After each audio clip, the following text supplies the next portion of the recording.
Yo, yo, yo, people. It's boy Shelltastic back again with another video. And this was the other late game, Brazil versus Serbia. The favourites, the tournament favourites, Brazil. They ain't won it since 2002. I remember that. I was in school watching that.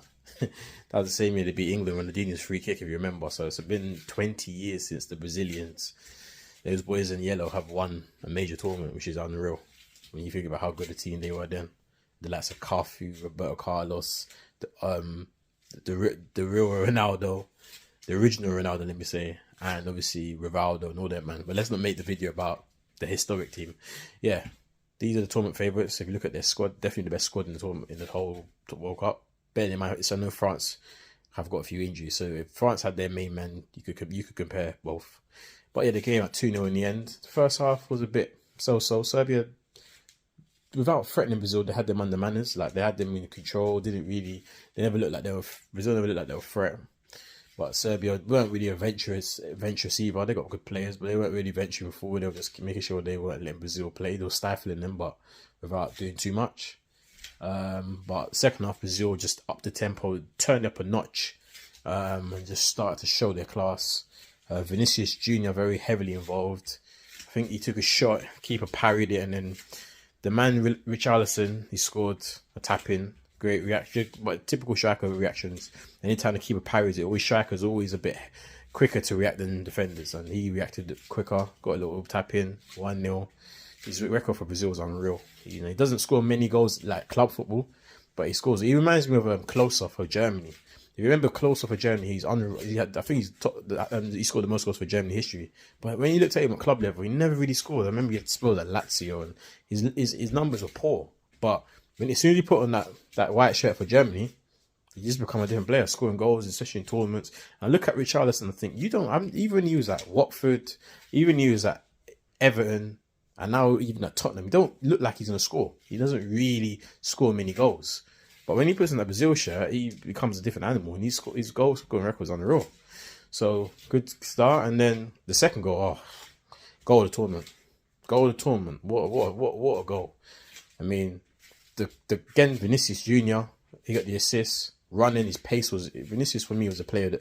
Apart from Richarlison's goal, I think he was a player of the match for them. He's my man of the match. He was unreal. He was so fast, he's sharp.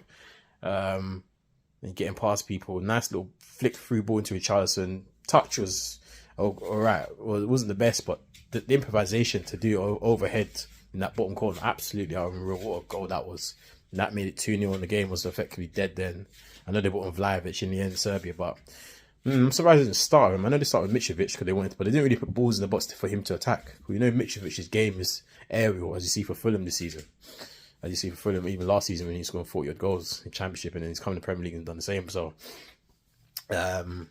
yeah, they didn't really get the ball aerial. And for me, I think Vlahovic should have been suited for this game more, because if you're not gonna, or you could have played them together, kind of thing, because he wasn't really gonna get forward and whip balls in the box or in set pieces. Then you might as well have Vlahovic is a bit more mobile and occupy the defenders a bit more. So yeah, be interesting. So they got a good team. Milinkovic Savic is a player I'd love at Arsenal. He's a wonderful player. Passes, you know what I mean, very excellent pass of the ball, but couldn't really get into the game. He's more defensive. But yeah, Brazilians, the tournament favourites, they look good. Second half, they look very... You can see they're going to be a hard team to beat. I think when you look at their squad, they should be making the final minimum. I don't think anything less than the finals a failure for me. They've got a very good deep squad, so we'll see where they go. But yeah, they've got, you know what I mean, and then to bring on the likes of Jesus and bring on Martinelli, obviously those are my Arsenal boys. And then they brought on Anthony, Rodrigo at Real Madrid. Look at the players they can bring on. It's unreal. It's just that's who doesn't start, you know. So it's just crazy just how deep their squad is, and yeah, they look comfortable in the end. So yeah, good start for the Brazilians. I think we've seen all the big nations all play now. So I mean, now we can see who's going to be a problem, and you know, obviously apart from Argentina and Germany, they didn't start off well, but everyone else pretty much did. So yeah, interesting, good game, good second half, pretty much like the Portugal Ghana game. The second half is where it took off really, but yeah, man, good result for them. It was entertaining in the end. So what do you guys think? How do you think you rate Brazil's chances? Do you think they should get to the final like me as a minimum? But especially bearing the squad they have, they don't have injuries like the French. they got their whole squad out. So yeah, leave your comments in the section below. Let me know what you lot think. Like, share, subscribe, and all that beautiful stuff. I'll be back again with another video, people. Peace.